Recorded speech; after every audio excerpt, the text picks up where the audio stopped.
ఉగ్రదాడి తర్వాత భారత్ పాకిస్తాన్ మధ్య యుద్ధ వాతావరణం నెలకొందనేది భారత్ అండ్ పాక్ చర్యల వల్ల కనిపిస్తోంది. బార్డర్లో బలగాల మోహరింపు, పాకిస్తాన్ తన సైనికులకు సెలవులను రద్దు చేయడం, కవ్వింపు చర్యలకు దిగడం, ఇదంతా కనిపిస్తున్నటువంటి వాతావరణం. మరి ఇక్కడ భారత్ పాక్ యుద్ధం వస్తుందా? సిమ్లా ఒప్పందం రద్దు, సింధు నది ఒప్పందం రద్దు, అలాగే భారతదేశంలో ఉన్నటువంటి పాకిస్తాన్ పౌరులు 48 గంటల్లో దేశం విడిచి వెళ్ళిపోవాలని ఆదేశం, బార్డర్లు బంద్ పెట్టడం, ఇవన్నీ ఒక రకంగా యుద్ధానికి ముందు సన్నద్ధ కార్యక్రమాలు లెక్క కనిపిస్తూ ఉన్నాయి. మరి ఇప్పుడున్నటువంటి పరిస్థితుల్లో పాకిస్తాన్ భారత్ను ఎదుర్కొనేటువంటి సత్తా ఉందా? ఎందుకు పాకిస్తాన్ పదే పదే కాలు దూవుతూ ఉంటుంది? గతంలో 2 సార్లు చావు దెబ్బతిన్నటువంటి పాకిస్తాన్ మళ్ళీ అదే ప్రయత్నాలు చేస్తూ ఉంది. భారత్ను ఎదుర్కొనేటువంటి శక్తి కానీ, భారత్ను నిలువరించేటువంటి శక్తి కానీ పాకిస్తాన్ దగ్గర లేదు. మరి పాకిస్తాన్ ఈ ఉగ్ర కార్యకలాపాలకు ప్రేరణగా ఉండి భారతదేశంలో మరీ ముఖ్యంగా కాశ్మీర్ ప్రాంతంలో అల్లకల్లోలం సృష్టించడాన్ని ప్రపంచమే తీవ్రంగా తప్పుపడుతూ ఉంది. సో దానికి సంబంధించినటువంటి పాకిస్తాన్ మాకు సంబంధం లేదని చెప్తున్నప్పటికీ కూడా ఎవరి ప్రమేయం లేకుండా ముష్కర్లు వచ్చి అంత ఈజీగా చంపిపోయేటువంటి కార్యక్రమం కాదు. కాబట్టి 100% అంతర్జాతీయ వేదిక మీద పాకిస్తాన్ను ప్రథమ ముద్దాయిగా నిలబెట్టాల్సిందే. ఇటు భారత్ కూడా దేశ ప్రభుత్వం కూడా ప్రధానమంత్రి నరేంద్ర మోడీ గారు కూడా కొంచెం ఆత్మవిమర్శ చేసుకోవాలి. భారతదేశం ఇటువంటి పరిస్థితుల్లో ఉంటే ఇక్కడ ఉన్నటువంటి పౌరులకు వాళ్ళ ప్రాణాలకు రక్షణగా ఉండాల్సినటువంటి వ్యవస్థలు కొద్దిగా అతలాకుతలమైనట్టుగా కనిపిస్తూ ఉన్నాయి. పౌరుడి రక్షణ కోసం ప్రభుత్వాలు చేపట్టాల్సినటువంటి కార్యక్రమంలో కొంత అలసత్వం కనిపిస్తూ ఉంది. మరి ఎందుకు ఈ విధమైనటువంటి దాడి జరిగింది? సోషల్ మీడియాలో రకరకాలైనటువంటి విమర్శలు, రకరకాలైనటువంటి చర్చలు జరుగుతూ ఉన్నాయి సోషల్ మీడియాలో. ఇటు భారతీయ జనతా పార్టీని సమర్థించేటువంటి సెక్షన్ ఏదైతే ఉందో ఆ సెక్షను నరేంద్ర మోడీ గారు చాలా కఠిన నిర్ణయాలు తీసుకుంటా ఉన్నారు. సో ఇప్పటికే 2 ఉగ్రవాదులు నేరేసిరు, లేకపోతే యుద్ధానికి సన్నద్ధమవుతురు, మోడీ ఈ స్థాయిలో నిర్ణయాలు కఠినంగా తీసుకుంటారు అనేటువంటి మాట వాళ్ళు చెప్తా ఉన్నారు. సో ఇంకొక వైపు మోడీ ఆ తర్వాత మోడీ విధానాన్ని వ్యతిరేకించేటువంటి వర్గం అంతా కూడా ఇది మోడీ నిర్లక్ష్యానికి కారణం, ఎక్కడైనా ఈ దేశంలో మంచి జరిగితే అది తన ఖాతాలో వేసుకుంటాడు, కానీ కాశ్మీర్లో జరిగినటువంటి ఉగ్రదాడికి భారతదేశం మొత్తం ఖాతాలో వేస్తూ ఉన్నాడు అనేటువంటి విమర్శ ఆయన మీద చేస్తూ ఉన్నారు. ఇక్కడ సామాన్య పౌరుడు ఏం ఆలోచిస్తూ ఉన్నాడు? ఒక సగటు సామాన్య భారతీయుడు ఆలోచిస్తూ ఉంది, నిజంగా స్వేచ్ఛగా ఈ దేశంలో నేను ఎక్కడికైనా పోగలుగుతానా ఫ్యామిలీని తీసుకొని అనేటువంటి భయాందోళనలో ఉన్నాడు. ఎందుకంటే కళ్ళ ముందే తమ ఇంటి వాళ్ళని అత్యంత కిరాతకంగా కాల్చి చంపినటువంటి దుర్ఘటన వీడియోలు, వాళ్ళ ఎక్స్పీరియన్స్ అంతా సోషల్ మీడియాలో స్ప్రెడ్ అయిపోయింది. ఈ సందర్భంలో సగటు పౌరుడు కొంత భయాందోళనకరమైనటువంటి పరిస్థితిలోనే ఈ దేశంలో ఉన్నట్టుగా కనిపిస్తూ ఉంది. అలాగే పాకిస్తాన్ హై కమిషనర్కి సంబంధించినటువంటి కార్యాలయం దగ్గర మరి మీడియా అంత తొందరగా ఎట్లా రీచ్ అయిందో తెలియదు.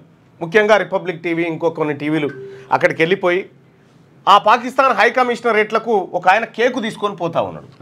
కేకు తీసుకొని పోతా ఉంటే ఆయన పట్టుకొని అసలు కేక్ ఎందుకు, ఏం సెలబ్రేట్ చేసుకుంటున్నారు, నిన్న కాశ్మీర్లో జరిగినటువంటి ఘటనకు సెలబ్రేట్ చేసుకుంటున్నారా అని చెప్పి మీడియా యక్ష ప్రశ్నలు అనేక రకాల ప్రశ్నలు ఆయన మీద సంధించింది.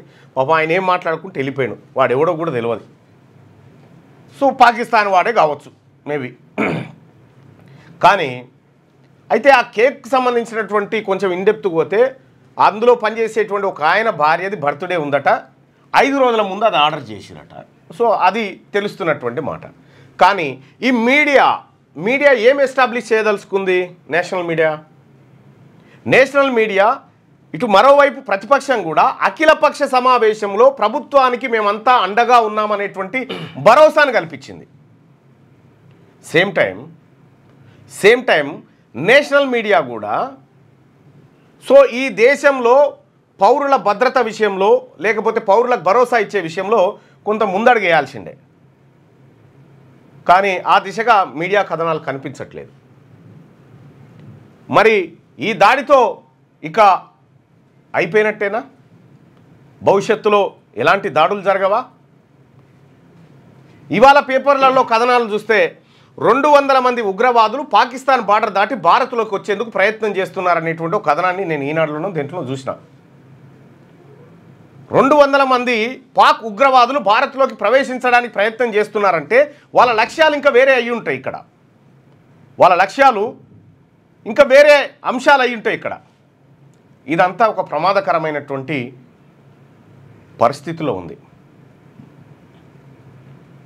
ఆంధ్రజ్యోతిలో రాజ్దీప్ సర్దేశాయ్ దీపశిఖ రాసిండు. ఇక్కడ కాశ్మీర్లో సాధారణ స్థితి ఏంది? కాశ్మీర్లో అసాధారణ పరిస్థితులు ఉంటాయనేది ఓ రకంగా ఆయన చెప్తున్నటువంటి మాట.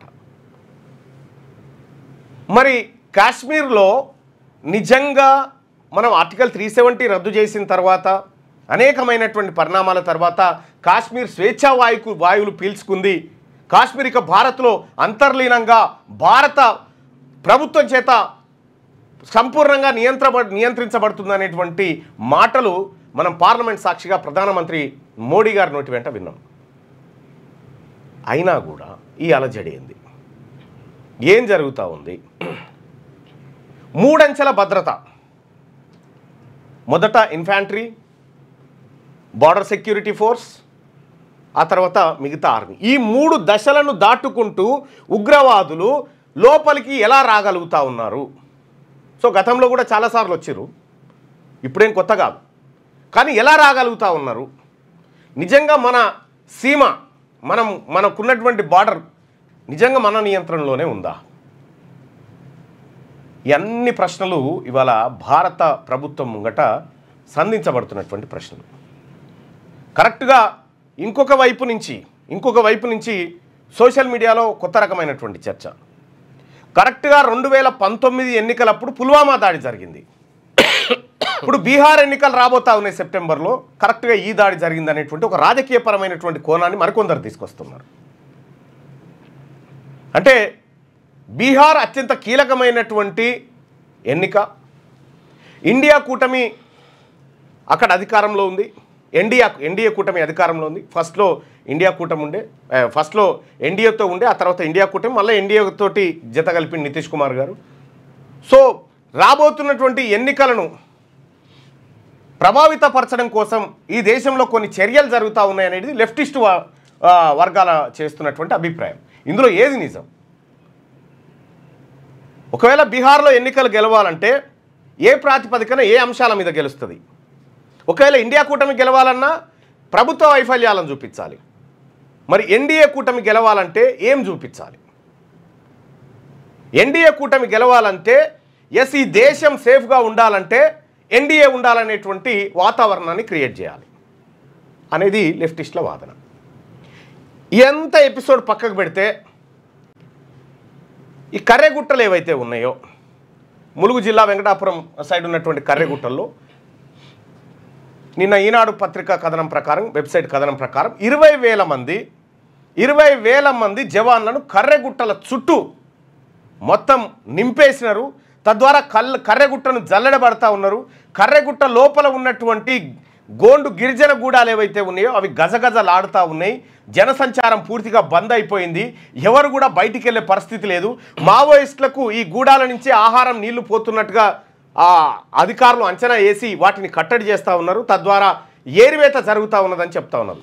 నిన్న బస్తర్ ఐజీ ఒక ప్రెస్ మీట్లో చెప్తూ 3 మావోయిస్టులను హతమార్చడం జరిగింది, మరికొంతమంది గాయాలయ్యేటువంటి అవకాశం ఉంది, ఇంకా మృతుల సంఖ్య పెరగొచ్చు అనేటువంటి మాట చెప్పింది. విషయం ఏంటంటే ఇక్కడ కర్రెగుట్టాలలో 3 మావోయిస్టులను చంపితే ఈ 20,000 మంది జవాన్లలో 12 మంది జవాన్లు నిన్న ఎండ దెబ్బకు అడ్డం పడ్డారు. ఎండ దెబ్బకి 12 మంది జవాన్లు. మరి ఈ కథనాలన్నీ వస్తున్నటువంటి నేపథ్యంలో భారతదేశం అంతర్గతంగా ఉన్నటువంటి అంశాలు ఏవైతే ఉన్నాయో వీటిని చర్చల ద్వారా పరిష్కరించుకోవడం ఒక్కటే మార్గం అనేది 1972లో జరిగినటువంటి సిమ్లా ఒప్పందంలో అప్పటి ప్రధానమంత్రి ఎవరు 1971-72 ఎవరు ఇందిరాగాంధీ గారు ఆ సిమ్లా ఒప్పందానికి చర్చలు జరిపారు. బంగ్లాదేశ్ విముక్తి సమయంలో భారత్ పాకిస్తాన్ మధ్య ఎలాంటి ఘర్షణ వాతావరణం వచ్చినా చర్చల ద్వారా పరిష్కరించుకోవాలనేటువంటి అక్కడ ఒప్పందం, దాన్ని నిన్న రద్దు చేసుకున్నాను, అది వేరే. కానీ ఈ భారతదేశం ఈ దేశంలో ఉన్నటువంటి మీరు సంఘ విద్రోహ శక్తులుగా భావించేటువంటి మావోయిస్టులు కానీ ఇంకోరు కానీ ఈ చర్చలకు మేము సిద్ధమన్న తర్వాత కూడా మీరు ఎందుకు అక్కడ కాలు దువ్వి ఏం చేస్తూ ఉన్నారు? నిన్నటికి నిన్న తెలంగాణ ఐజీ ముంగట చంద్రశేఖర్ గారు, ఎవరు ఇన్స్పెక్టర్ జనరల్ చంద్రశేఖర్ గారి ముంగట 15-20 మంది మావోయిస్టులు లొంగిపోయినారు. వాళ్ళు లొంగిపోవడానికి సిద్ధంగా ఉన్నారు, వాళ్ళు సరెండర్ కావడానికి సిద్ధంగా ఉన్నారు. మరి వీళ్ళ టార్గెట్ ఏందో అర్థం కావట్లేదు. ఇవి దేశవ్యాప్తంగా జరుగుతున్నటువంటి భద్రతలు, ఆ అన్ని అంశాలు. మరి నిజంగా సిమ్లా ఒప్పందం రద్దు చేసుకోవడం ద్వారా పాకిస్తాన్కి ఏమైనా నష్టమా అంటే వాళ్ళకి నష్టం లేదు, మనకు నష్టం లేదు, పాత కథనే. అది ఎప్పుడు సిమ్లా ఒప్పందం ఎప్పుడు కూడా ఆ చర్చల దిశగా సామరస్య పరిష్కారాలు జరిగినాయి. ఆ తర్వాత కార్గిల్ యుద్ధం జరిగింది, ఆ తర్వాత సర్జికల్ స్ట్రైక్ జరిగినాయి, ఆ తర్వాత వాళ్ళు వచ్చి ముంబై మీద దాడులు చేసారు, వాళ్ళు వచ్చి ఆ తర్వాత రైళ్లలో బాంబులు పెట్టి అన్నీ జరిగిపోయినాయి. సిమ్లా ఒప్పందం ఎప్పుడు యాక్టివ్గా లేదు, ఇన్యాక్టివ్గానే ఉండే. సో అది ఆ కాగితం ఏదో ఇవాళ చింపేశారు. ఇక సింధు నదిలో వాటాల విషయంలో సింధు నదికి మేము చేసుకున్నటువంటి ఒప్పందం ఏదైతే ఉందో 1960 ప్రాంతంలో ఆ ఒప్పందాన్ని మేము రద్దు చేసుకుంటున్నామని చెప్పినారు. తద్వారా సో కొంతవరకు నీటిని కట్టడి చేయదు. ఇప్పుడు ఈ సింధు నది అనేది సంబంధించి ఇందులో 6 నదుల బంచ్ ఉంటుంది, సట్లేజు అవి ఇవి అన్నీ ఉంటాయి. సో వీటన్నిటి దగ్గర మేము నీటి కట్టడి చేస్తామనేటువంటిది భారత్ చెప్తున్నటువంటి. భారత్ నుంచే పాకిస్తాన్ పోవాలి పోయేళ్ళని ఇక్కడ ఆపేస్తే వాళ్ళ పంటలన్నీ వెళ్ళిపోతాయి. అయితే వాస్తవం ఏంటంటే ఈ పంజాబ్ అనేది ఉంది కదా, మీకు బాగా అర్థం చేసి పంజాబ్ అంటే పంజ్ అంటే 5 నదులు ప్రవహించేటువంటి నేల అది ఆ ప్రాంతం. సో అందులో భాగంగా పాకిస్తాన్లో కూడా పంజాబ్ ఉంటుంది, పాకిస్తాన్లో కూడా పంజాబ్ ఉంది, పాకిస్తాన్లో కూడా హైదరాబాద్ ఉంది. సో ఈ పంజాబ్ ఆ పంజాబ్ కలిసే ఇది బార్డర్ అవతల అది ఉంటుంది, బార్డర్ అవతల ఇది ఉంటుంది. ఇక్కడ మనకు ఈ సింధు నదికి సంబంధించినటువంటి జల పరిష్కార మార్గాలను గతంలో ఏదైతే ఒప్పందం ప్రకారం చేసుకున్నారో దాన్ని విరమించుకున్నారు. ఇవన్నీ జరుగుతూ ఉంటే యుద్ధ వాతావరణం ఆవరించింది అనేది నేషనల్ మీడియా కథనం. ఇప్పుడు యుద్ధం ఈ దేశానికి అవసరం ఉందా లేదా? సో పాకిస్తాన్ ఏం చెప్తా ఉందంటే మేమే చేసినట్టుగా మీ దగ్గర ఏమైనా ఆధారం ఉంటే చూపించండి అని చెప్తా ఉన్నది. కానీ భారత్ దాన్ని ఎస్టాబ్లిష్ చేయడానికి చాలా ప్రయత్నాలు చేస్తూ ఉంది. సో ఇప్పుడున్నటువంటి వాతావరణం దీన్ని రాజకీయ అవసరాల కోసం కాకుండా దేశ భద్రత కోసం వాడాల్సిందిగా అన్ని పార్టీలకు అన్ని వర్గాలకు విజ్ఞప్తి చేయడం జరుగుతుంది.